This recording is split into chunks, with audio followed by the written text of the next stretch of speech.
And we're underway, and look at that move there. There goes Cameron, went way out to the outside, and we've got a 5 abreast again. Cameron trying to get around Justice on the outside, couldn't make it work.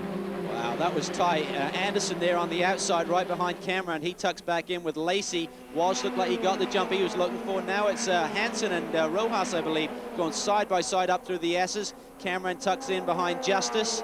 And this is where you can pick up the big draw, particularly when you're not up to full speed. Even though they got a good rolling start, they're probably 3 or 4 miles an hour off what they would be ultimately.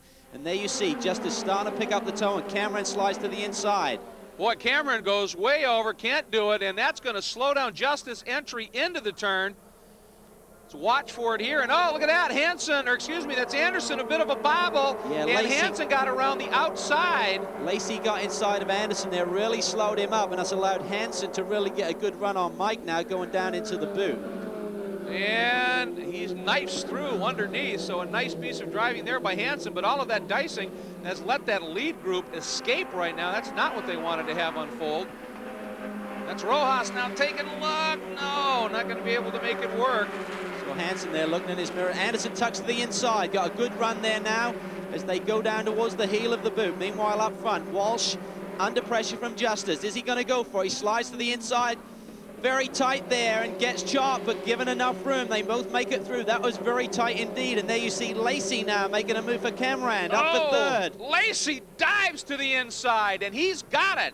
Clean pass, and Lacey's by Cameron up to third. So Walsh, Justice, Lacey, Cameron, then the gap back to, looks like Anderson went back to fifth. This is awesome. I believe it's Hansen maybe. No, it's Anderson, as you said. He's got around Hansen once again for fifth. Up front, there we see Justice. They're not using all of the curb. Lacey does. He's running a little less downforce than the rest of the guys, which will help him down the straightaways. In prime position now. You see them moving around. Walsh sticks to the middle of the road. Justice goes back to the outside, looking for a clean exit there off turn one. Trying to get good acceleration now up through the S's. Looks like Walsh was trying to shake the draft a little bit there, moving all over the place. He knows the pressure is immense, and an attack could be imminent here. And this is it, Calvin, up through here. That's where the draft builds, and these long turns. And whoa, Justice got a great run. Perfect spot for him down in pit lane. We're looking at Lally. Looks like he's retired, and the 88 machine is off. That's Sedano, big off as well. High centered up on the curb, but there's damage out of there. The car, Greg. I mean, this could be a yellow, full course yellow for that matter. And here we're now back in the inner loop, and we see a lot of dust flying there. Someone may, and that's Justice. Justice is off. His day is done. The nose has gone on the car there, Greg, and he hops the Armco barrier in a hurry. His day is over. Big championship consequences here. Now, they were coming up into the inner loop, as they call it. And look at that. He is side by side with Walsh. You see, looked like he had the move made. You saw Lacey there waving. Someone flicked off a tear away from the visor, but there's a yellow flag in the background. And I think Lacey was actually trying to tell everyone, hey, let's quit racing. There's a yellow flag out, and I don't know whether maybe someone slowed up abruptly, but someone somewhere made some contact, and Justice is out. First time we've seen him DNF this season. Unbelievable, and he looked to be ahead of Walsh, but at the same time, wow, that's Carl Russo, and he has had a significant off as well. That's in the same area as Sedano. There's Sedano sure over the other side, so I don't know whether they both came together or whether they're separate incidents. But smoke coming from that one. I'm not sure if it got hit with some fire extinguisher or whether it's just dust from the curbing, but can't really tell right now if they were involved together, Greg. You can see the debris on the track. It's from the styrofoam barriers that Watkins Glen using, and they have proven to be very effective in minimizing damage to the cars and absorbing energy. But there is Justice's car, the Indec Torco machine, damage to the front end. He was by Walsh, but the whole thing we're speculating on was that yellow earlier on. Damage to the front end, Greg. Will this car be ready for tomorrow? I mean, we're talking about these double headers and the fact that you need to really be patient and make sure you got a good car for the second day. And Aaron was going for it. We got to hand it to him. He's got 2 drops to hang in there with this year, so he can't afford to take a few more chances other than someone like Cameron. But this is really going to close things up. Of course, with that incident now, Ian Lacey moves up into second with Cameron third. So Lacey well poised to add to his points tally after that great win, his first at Mosport. Another podium finish for Ian Lacey maybe in the cars. And, of course, Cameron staying right in the hunt as well. We're under yellow once again here at Watkins Glen.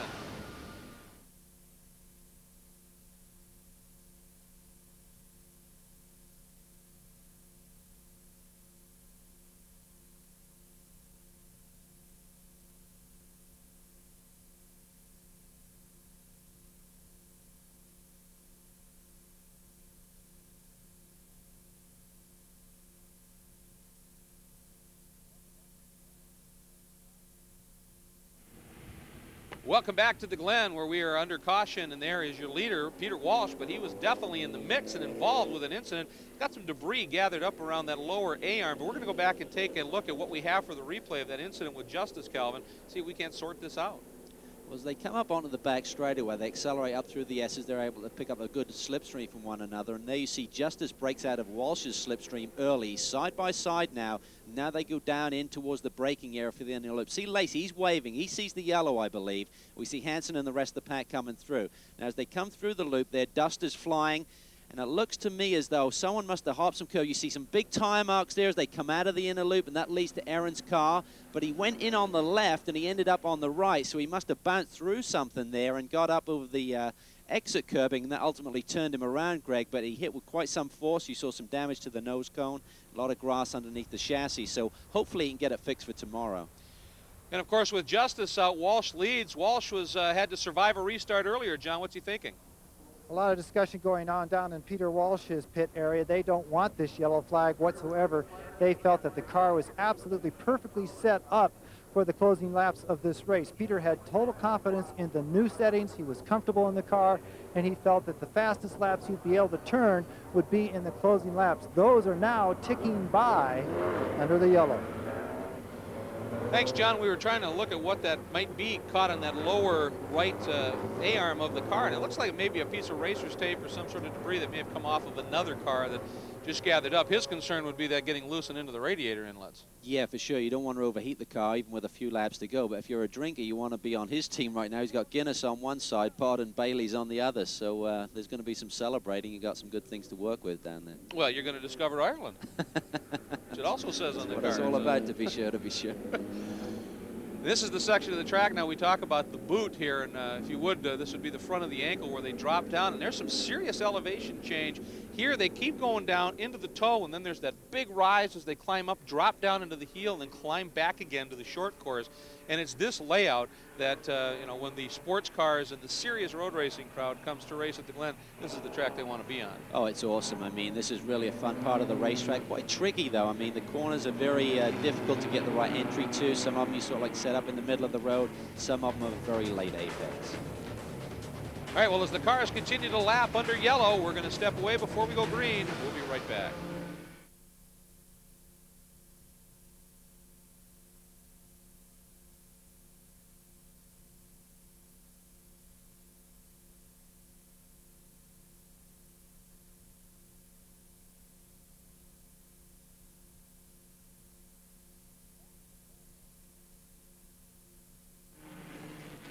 Back at the Glen once again as we are working through the boot section of the track, still under caution, and we're getting a report that it looks like when we go green it might be a one-lap shootout, which is going to have everybody's ire raised just a little bit as we get closer to the restart of this one. That really gets the adrenaline pumping. Oh, absolutely. I mean, for Cameron, now he's got to analyze things. He's got the championship leader out of the points here today.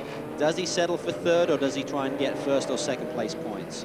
And Ian Lacey sits in second spot. Remember, we talked about his win, his first ever at the most recent round of the championship in Mosport. He might be smelling opportunity for back-to-backs, and we're going to have to find out. Let's check in with Ian Lacey and John Bisgnano. Ian Lacey's team is confident that they can keep the competition behind them, but they don't know if they have enough speed for the leader, Peter Walsh. In talking to Ian, he's very comfortable in the car, but he thinks that Walsh has an advantage down the long straightaways on top end speed and under braking. So right now they're confident they can hold second, but they're not too sure if they can go by the leader. That's having a nice package on your car. If you've got top end speed, which you think would be low drag, and good under braking, which you think you'd be running some downforce, things are working for Walsh. Pace car's in. There it is, green and white. One lap to go here at the Glen. Walsh looked like he timed that one pretty well, Calvin, and he's got a bit of a margin over Lacey, and Lacey, though, gets a bit of a break from Cameron. He's done a great job on the restarts here today, and there you see Munoz sliding down the inside there of Mike Anderson, I believe. He got a good restart also. Cameron not close enough to attack right now, but Hansen may be able to attack that. Whoa, someone's spinning around there. Two cars off. Yeah, that's Mike Scanlon, number 24 on the partstop.com entry, and he's parked right there, but that's pretty much behind the action. So Walsh leads, but Lacey in his draft, but he didn't have enough to make it work going into the chicane. And now you've got to get things settled. Walsh looks very strong through here. Out of the chicane now into the long bending right-hander. And then as soon as they get out of this part of the track, drop right here down into the boot. And Lacey shows his nose, but he's not close enough, Cal. Well, even with the tires, they're on the 14th lap right now, but there's been a lot of caution period. These tires do take a little bit to come in, so the guys are still on the knife edge, even though we go down to the last lap of the race. We see Cameron now, who's really able to go, hang on to the car under those conditions, got great car control. He's trying to push Ian Lacey, see if he can make it a 1-2 for Key Motorsports. And Mike Anderson has to be ruining all these restarts in his unfamiliarity with the tires, because he's now slipped to 7th after running well in the top 5 most of the race. Last time through the heel of the boot and heading up toward the short course. And Lacey using up all the road, doing everything he can to stay with Walsh. I tell you, Walsh can handle pressure. He won the Benelux Championship last year and has really come over here, performed very well. Hasn't been that consistent, but when he's on form, boy, does he really take it to the front. Last couple of corners for Walsh. Here he comes, turn 11, last turn, sweeps down into the right-hander. Lacey cannot do anything about it, and Walsh takes win number 2 in the USF 2000 series this season and career, and he did it with a great drive. And of course, a lot of that played through at the very start of things. Here's the rest of the field, and coming through in a swarm. And want to check in and see what happened with the ACC category here. We think Duran did, in fact, win that one. Dyer was out, so his main rival for that win today was taken out when he got together with James Eaton, but Duran was running strong anyway. In fact, was running ahead of Dyer when Dyer went off, so the win could have been on the cards anyway. But Peter Walsh, superb performance today. He struggled with the car a little bit earlier in the weekend, but really came together on race day. Well, at the start of the race, Biz talked about the Anderson family. Well, guess what? The Walsh family is here in strength as well. David Walsh, you were looking at those stopwatches throughout the entire race. You can finally relax. Your son won. Yeah, it's absolutely fantastic. The team, everybody did a fantastic job, but he's a star. What about those yellow flags and the restarts? Oh, well, yeah, that's really, you know, he got out a little bit of a gap, yellow flags, a little bit of a gap, yellow flags, and you keep saying, is something going to happen next time around? But it didn't. He got his restarts right, and he's there. Great. I'll tell you, luck and the talent of the Irish. Well, Biz, Dad may have been professing confidence, but the way he was short on breath, I think he was holding his breath with those last couple of laps. He was struggling there. Yeah, there's a good look at Arie Luyendyk Jr. He came back, Cal, from that stop and go early in the race to 10th, a great run. Mike Duran wins the ACC category, so both those drivers having a good day. Great day for Mike Duran winning the ACC. He was in a battle there with Tom Dyer, as we mentioned. But Arie Luyendyk has a lot of speed, but I don't think he always knows why he's quick. He's run by Dan Campbell, who won the championship back in '96. Well, of course, we have a very happy winner we want to meet. We're going to do that when we come back.